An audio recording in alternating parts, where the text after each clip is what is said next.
أهلا بيكم في قناة تارو الحكمة. احنا بنعمل قراءة النهاردة للأطراف التالتة اللي عندهم أطراف تالتة ومستنيين إن هم يخرجوا من العلاقة بتاعتهم. فبناخد النهاردة هل في خروج للطرف التالت هذه الفترة. هناخد وحطوا النية واكتبوا لي استقبل الطاقة.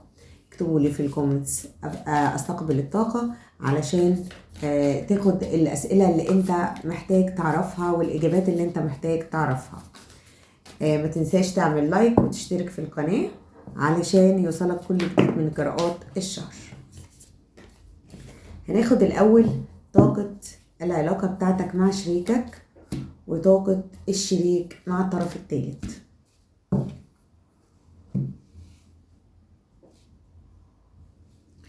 اوكي، خلينا ناخد اولا طاقة الشريك بتاعك ليك ايه يا اللي بتسمعني.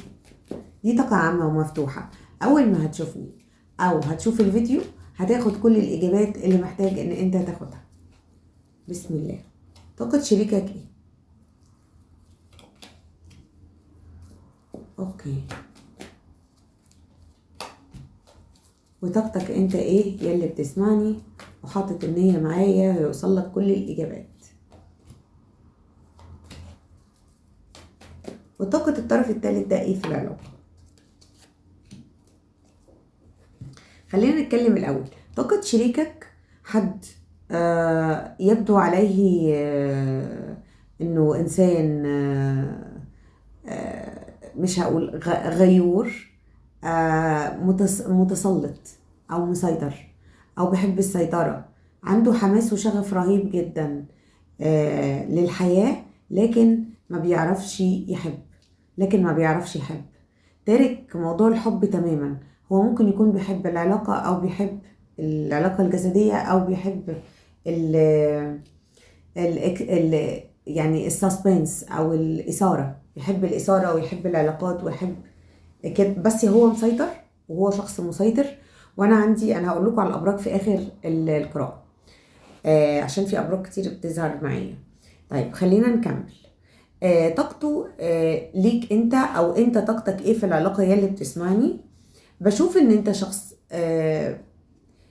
ما كنتش حاطط حدود في حياتك وكنت سايب حياتك سامح لدخول حاجات، يعني سامح لسيطرة الآخر عليك، وكنت حد متسامح وحد سايب حياتك من غير حدود.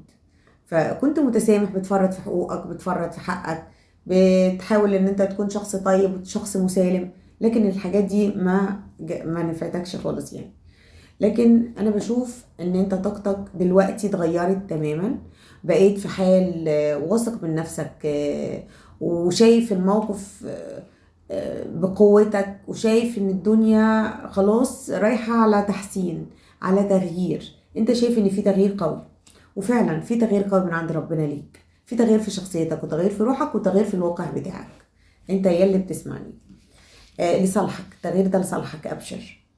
بشوف ان الطرف الثالث بيحاول يسيطر على الشريك، وبيحاول يطلب منه طلبات او يفرض عليه حاجات، او ممكن تكون شايف ان هو من حقه، لكن بيحاول يسيطر على الوضع. ممكن يكون عايز ياخد الشريك بمفرده، او عايز يسيطر على وضع مادي او مالي بخصوص الشريك. لكن بشوف ان هو زهق برضو وحابب ان هو يخرج من العلاقة، بس عنده حركة بطء في العلاقة، في الخروج. عايز يدخل بس ببطء، عايز يخرج من العلاقة قصدي بس ببطء شديد. طب خلينا ناخد مشاعر شريكك او حبيبك ليك يا اللي بتسمعني. بسم الله.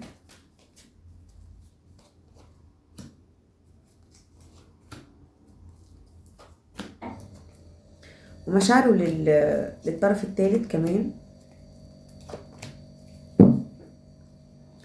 بشوف ان مشاعره ليك ان هو حاسس ان انت شخص مختلف، ممكن يكون ما قابلش كتير زيك، وحاسس ان انت بقيت تنعزل وتبعد عنه وخلاص فوضت امرك فيه. وكمان بشوف ان هو بيشوفك كمان ان انت عنيد، وابتديت تعند وتطلب حقوقك وتصر على حقوقك، وما بقتش زي الاول، ما بقتش حنين، ما بقتش مطيع، ما بقتش مريح، بقيت بتدور على حقوقك وعلى نفسك وعلى كرامتك اللي باظت. وكمان بيشوفك ان انت ابتديت تهتم بنفسك، وابتدت ربنا يديلك، وابتدى في دعاء ليك بيستجاب، ناس بتقف جنبك، الحظ بيلعب معاك والدنيا بتديلك وربنا بيستجاب لدعائك، وبقيت عندك نسبة من التحرر ونسبة من الرزق ونسبة بقيت واثق من نفسك اكتر، والدنيا كمان بقت مديالك الحظ ده. الظروف بتخدمك اخر 25 2025، الظروف بتخدمك يا اللي بتسمعني. طيب بالنسبة لمشاعره للطرف الآخر، مشاعره إيه؟ بشوف إن هو محتاج إن الطرف الآخر يديله فرصة تانية، ويديله يعني فرصة تانية إنه يبتدي معاه بداية جديدة. كمان بشوف إن هو بيحس بقيمته أكتر مع الطرف الآخر، يعني هو بيحس بقيمته أكتر مع الطرف الآخر. بس المشكلة إن هو بيشوف إن قيمته اتجرحت من الطرف الآخر اصلا. يعني هو شايف ان هو في حالة اوجاع من الطرف الاخر، عدم تسامح مع الطرف الاخر، هو غضبان على الطرف الاخر، هو نفسه زعلان من الطرف الاخر. الطرف الاخر اللي في علاقتك يا صاحب القراءة هو الطرف الاول، والشريك هو الشريك اللي ما بينكم، والطرف الثالث او الاخر ده هو المتدخل في العلاقة. طيب اوكي، خلينا نقول عايز بداية مع الطرف الثالث، وخلينا نقول هو مجروح لكرامته وقيمته ومحتاج ياخد قيمته من الطرف الثالث، والطرف الثالث أهدر قيمة الشريك بمعنى أصح يعني. طيب خلينا ناخد، هو شايفك ازاي؟ شريكك شايفك ازاي هذه الفترة؟ يا ترى شايفك ازاي يا اللي بتسمعني؟ يا ترى شايفك ازاي؟ انا بشوف ان هو شايفك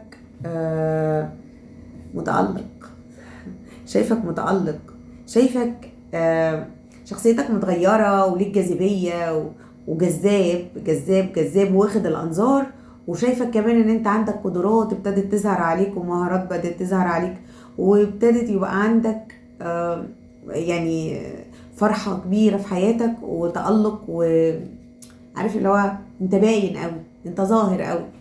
اوكي، بيشوفك اتغيرت جدا من جوه، وابتديت تغير نفسك من جوه، وشكلك من بره كمان اتغير، يعني جواك اتغير وشكلك كمان اتغير وهيئتك اتغيرت وكل حاجة فيك اتغيرت، وده شيء مثير جدا بالنسبة له. اوكي، بيشوف كمان ان انت بقيت مثير، زي ما انا بقول بقيت مثير بالنسبة له، بقيت ساير مخه، بتصير تفكيره، هو اتغير كده ليه، هو بقى عامل كده ليه، ايه ده، هو بقى جذاب، هو انا لسه بحبه ولا ايه، هو انا ممكن افكر فيه، هو انا ممكن افكر ارجع له. فابتدى يفكر فيك وابتديت تشغل تفكيره هذه الفترة. اوكي، خلينا نشوف شايف الطرف التاني ازاي. بسم الله. الطرف الاخر بيشوف ان الطرف الاخر بيحافظ قوي على العلاقة، مش بيحافظ على العلاقة، بيحافظ على نفسه جوه العلاقة. وبشوف ان الطرف الاخر بيطلب عدالة منه، يعني يعدل في الموضوع، يعدل في العلاقة. بشوف ان الطرف الاخر ابتدى يكون بتحقق له امنيات، او هو امنية نفسه يحققها برضه، هو عايز الاثنين، هو عايز الطرف الاول وعايز الطرف الاخر. كمان بيشوف ان الطرف الاخر عنده افكار سلبية كتير جدا مؤثرة على العلاقة ومبوظة العلاقة. طيب خلينا نشوف هل في تواصل ما بين الطرف الاخر وبين شريكك. بسم الله. طب في تواصل ما بينك انت وبين شريكك؟ انا بشوف ان في رومانسية ما بينه وما بين الطرف الاخر، وبشوف كمان انه في ما بينك وبين تمسك بقرار. بشوف ان هو لسه الطاقة مش موضحة كفاية ان في رجوع ليك، مش موضحة اكتر، في تمسك بقرار، وفي للطرف الاخر فقد للشغف. انا بشوف ان الطرف الاخر بينسحب من العلاقة، انسحاب للطرف الثالث في العلاقة. طاقة الطرف الثالث بتقول في انسحاب للطرف الثالث في العلاقة. يا رب تكون القراءة عجبتك.